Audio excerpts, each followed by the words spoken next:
Greetings, Culture Warriors. It is I, Jeff Vieira, the author of Culture is Everything, and your host for this latest dispatch from the front.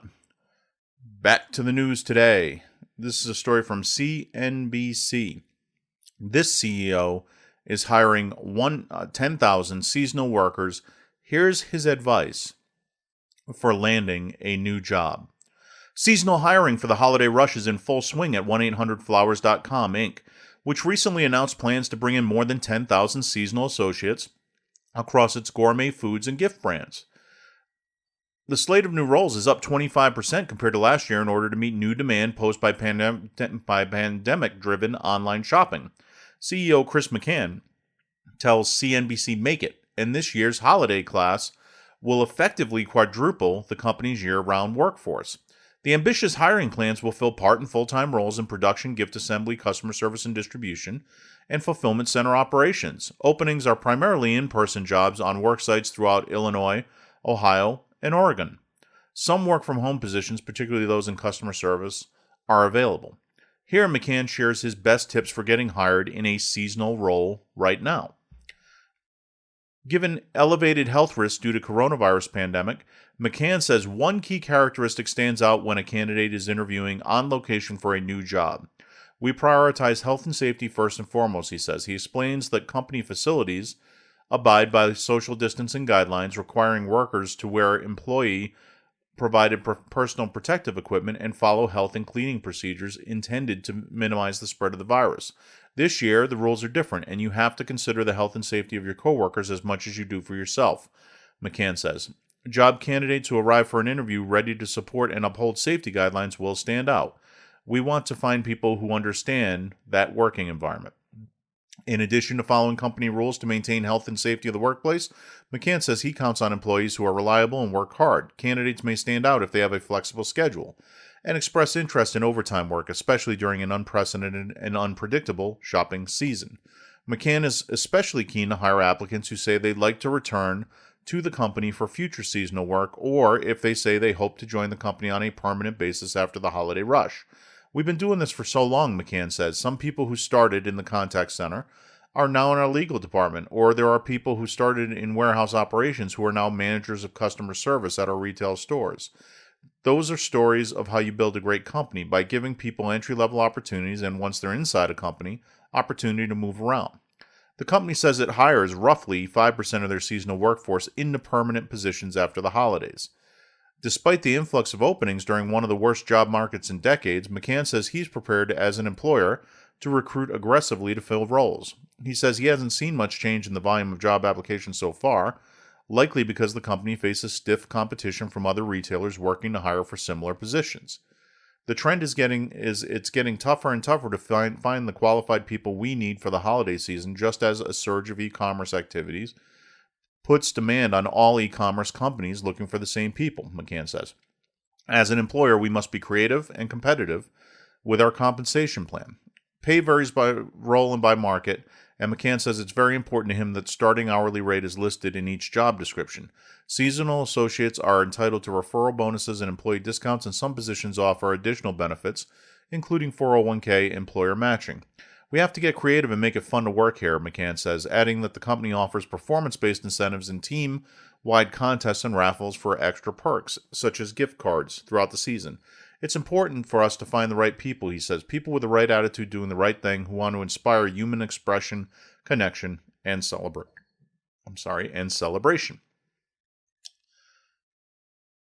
So, a couple of things stand out from this article before we get to our deep dive on kind of cultural values and what it says about the situation here. But number one, the good news is that 1-800-Flowers, like some other companies, are hiring. They're staffing up for a holiday season, so they're somewhat optimistic about how that season is going to unfold. There's some opportunities here, and certainly in a job market that's largely been flat on its back since the stupid, moronic policy of lockdowns of the healthy was implemented in March. The 2-week lockdown to flatten the curve that is now 6 months and climbing. This is a bright spot in an otherwise dismal job market. Now, there's another couple of things I want you to notice here, though. Notice the first priority that they placed on it. If you want to stand out, you go to that interview and you look to be the most compliant person out there with whatever stupid rules are being enforced. Now, there's some legitimate concerns the companies do have about not wanting their workers to experience a mini epidemic and have people out who have been exposed to the coronavirus, the Wu flu. And that's legit. But you can easily take that too far. For example, drag your office employees in for no good reason and then have arbitrary kind of rules that don't really work in the form of social distancing. It's awful hard, for example, in those small bathrooms to socially distance. You basically have to have one in, one out. It's kind of a nightmare, and not a lot of companies are really navigating that, for example, right? Better off to let them work from home when they can work from home. Then they're as socially distanced as you could possibly be, right? So look at the emphasis now being placed on compliance first. That is a real warning sign, because if the first thing that you're hiring for is compliance, you are automatically changing your selection criteria for those positions, and you're getting a different population in. Compliance with policies and directives and following standard work can be a good thing. But having people whose key characteristic when they come in for that interview is how much they've bought into a bogus narrative and how willing they are to do whatever they're told by people who, without evidence, claim to be authorities, that doesn't bode well for your long-term corporate culture. Here's why. We are entering an era where we are not going to have enough workers.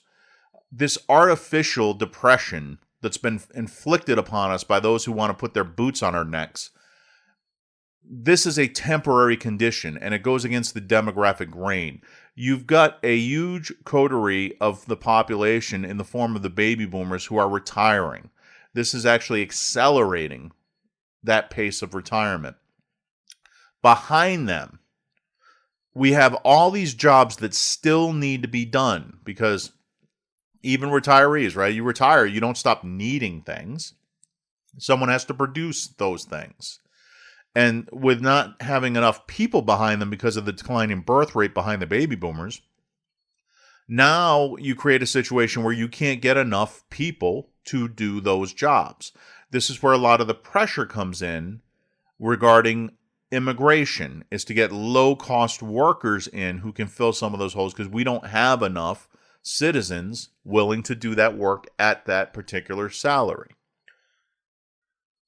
So that's going to create some long-term problems. Now, if you've self-selected for the meekest employees, and that's what you're doing here, then what you're going to wind up with is people who are going to find it difficult to stretch to fill and have the kind of productive impact that's going to be required in the future. There are going to be a lot of gaps which need to be filled in companies' operations. And you kind of need to be a little bit aggressive and a whole lot innovative in order to effectively fill those gaps without the company missing a beat. That's not who they're selecting for in these roles with that kind of criteria. Okay, so you want to be on the lookout for those kind of situations, because I think that that is a mistake on the part of 1-800-Flowers and any other company that is so doing.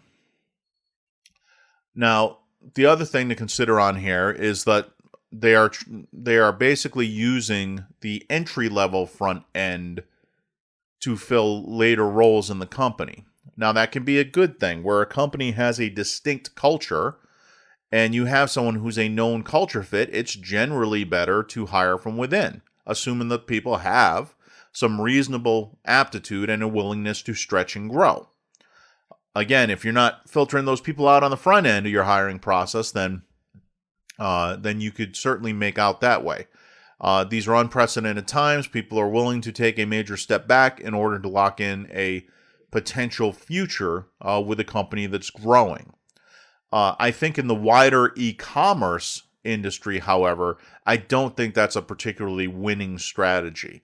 And the reason is this. You have people out in the workforce now on the job market looking for the next gig who normally are not. They're normally in well-paid jobs with fairly secure companies, and they're proceeding down their career path within those companies. They are now out on the streets looking for work. That is a one-time opportunity, probably in our lifetime, to really upgrade your talent. And if you're in e-commerce looking to scale, if you're an outfit that's looking at explosive growth and how to get the best and brightest on board, and you're looking to navigate that difficult transition from scrappy startup to industry titan, you need some of those people because they have the big company experience that you're looking for. They can help you bridge that gap. And if you're hiring entry-level positions, those people aren't coming in the entry level. They've got too much experience, too much valuable experience. So you're basically pricing yourself out of having those people join your company for the long haul. So I think it's a little bit short-sighted. On the one hand, I think some of what McCann says here is very good. Make it fun, focus on the culture, bring people in, give them freedom to move around, give them freedom to grow. I think it's terrible, by the way, when they say that just 5% of the seasonal workforce comes into permanent positions after the holidays. That means 95% don't. So what does that say? They're either voting with their feet because they don't want to come aboard permanently, or the company is not as open as McCann says it wants to be. But put that aside for a second. The focus on the right attitude, doing the right thing, people who are aligned with 1-800-Flowers vision, that is the right focus. So despite some criticisms I have here of their approach, I think that they're getting themselves on the right track. Step back for a second. Let's talk about values and culture. We mentioned at the top that one of the values that seems to be changing is people are putting more of an emphasis on safety and compliance. Now, there's a good side to that because God knows in a lot of these areas, you really need to have that focus. It's go, go, go all the time. People do get hurt in the process of just trying to get orders fulfilled. It makes sense to have more focus on safety in that environment. What I do worry about, though, is if you're not careful, if you prize safety over innovation, then guess what? The safest operation is one that never turns its lights on. Is that really what you want for the long-term future of your company? I don't think so. We are going to come out of this pandemic, and it's going to require us to fundamentally rethink our business models. You had better get some people on board who can actually do that. Because if you don't, if you just have a bunch of people sitting around waiting for the next directive to come down, you are going to fail. No two ways about it. So as we take a look coming out of the pandemic with the ways in which our culture and our values need to change, we want to be careful not to have too short-term and too backward-looking a lens. This pandemic doesn't only provide risk, it provides opportunity.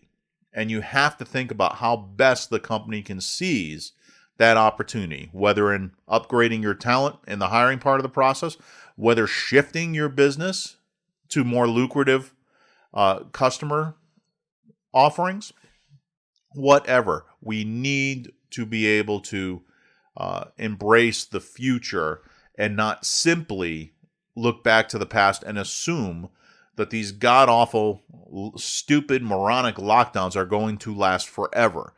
They cannot last forever. It's too dumb.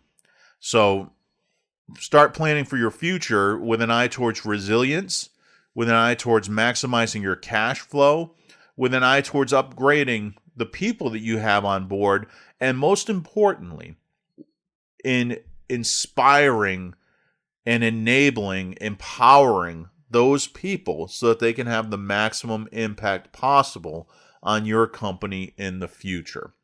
We have a really terrific opportunity here to change business for the better in the wake of this. We just have to be willing to embrace it. Thank you and have a great day.